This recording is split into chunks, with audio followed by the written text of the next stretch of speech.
सुबह के 4:25 पूरा गांव सो रहा था, लेकिन खप्परपुर गांव के एक घर में एक आदमी जाग रहा था। उसके हाथ में मोबाइल था। वो बेचैन था, कभी बैठता, कभी उठता, कभी मोबाइल रखता, फिर उठा लेता और फिर सिर्फ 1 मिनट 10 सेकंड का वीडियो रिकॉर्ड करता है। कुछ घंटों बाद उसी घर में 1, 2 नहीं 5 लाशें मिलती है। पत्नी, 3 मासूम बच्चे और खुद वही आदमी। क्या था उस वीडियो में?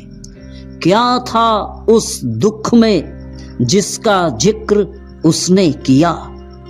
आज की क्राइम पटकथा में हम जानेंगे 10 फरवरी 2026 की वो सुबह, जिसने मथुरा ही नहीं पूरा उत्तर प्रदेश को हिला दिया।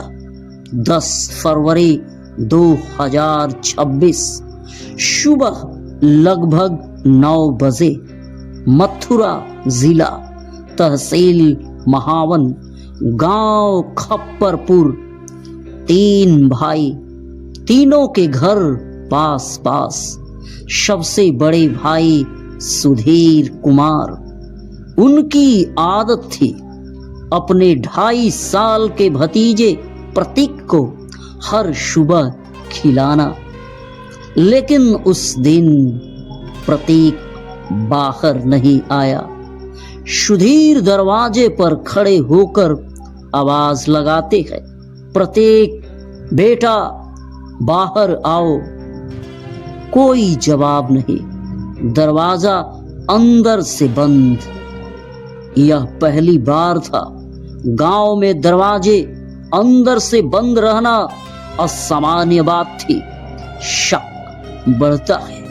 वो अपने बेटे ऋषभ को बुलाते हैं, दीवार फांद कर अंदर जाते हैं और फिर जो दिखता है वो जिंदगी भर भूलना नामुमकिन है। मुख्य कमरे का दरवाजा अंदर से बंद। खिड़की से झांकते हैं। चारपाई पर 8 साल की प्रियांशी बिल्कुल निश्चल। आवाज दी जाती है, प्रियांशी बेटा। कोई हलचल नहीं। नजर बेड की तरफ जाती है। सीमा, सिर के पास जमे हुए खून के निशान अब शक यकीन में बदल चुका था। सुधीर चीख पड़ते हैं।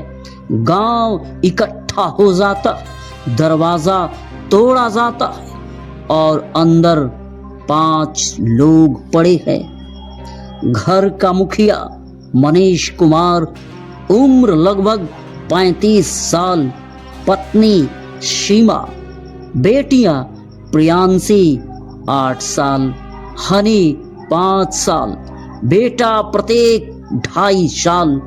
कोई संघर्ष के निशान नहीं। रसोई सामान्य, घर व्यवस्थित। फिर क्या हुआ था?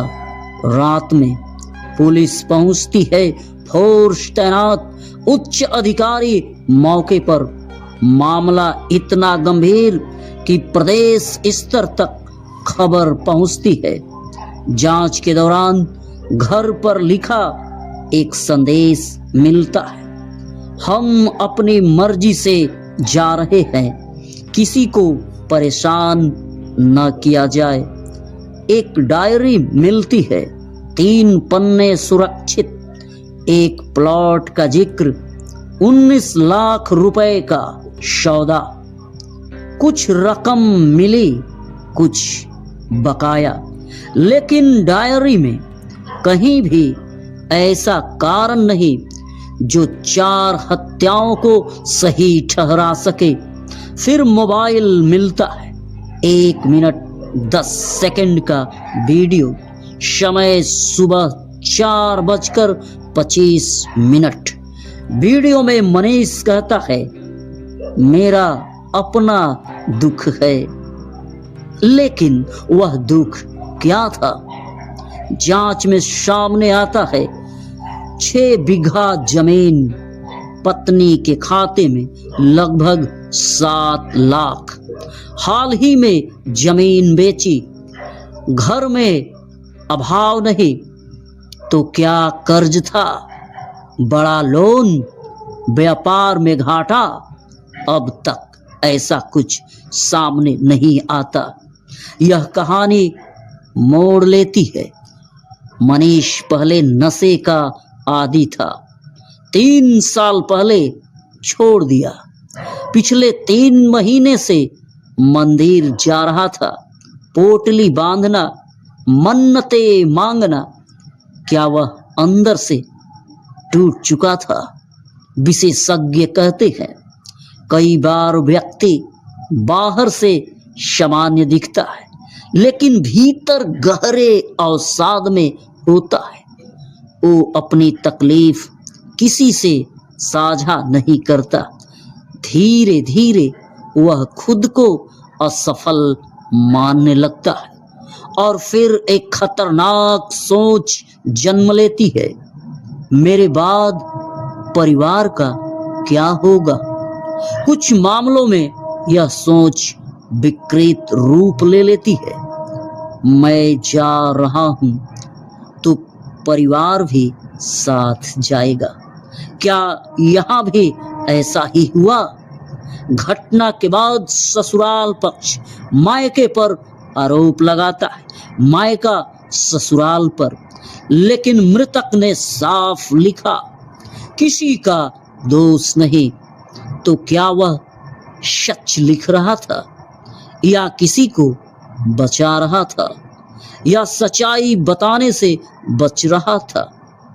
अगर दुख था तो पत्नी से क्यों नहीं कहा? वो इकलौती संतान थी, अपनी मां की जिम्मेदारी उठाती थी। बच्चों की क्या गलती थी? क्या यह हत्या थी या विकृत मानसिक अवस्था का परिणाम? क्या समाज में पुरुषों का भावनाएं दबा कर रखना ऐसी घटनाओं की वजह बन रहा है? क्या मानसिक स्वास्थ्य पर बात न करना एक खामोश महामारी है? दोस्तों, यह कहानी सुनाने का मकसद सिर्फ सनसनी फैलाना नहीं है, बल्कि एक सवाल छोड़ना है। अगर आपके जीवन में दुख है तो क्या आप उसे छुपाएंगे या किसी से बात करेंगे? याद रखिए, मदद मांगना कमजोरी नहीं है। अगर आप या आपका कोई परिचित मानसिक तनाव से गुजर रहा है तो पेशेवर मदद लेना जरूरी है। जिंदगी अनमोल है।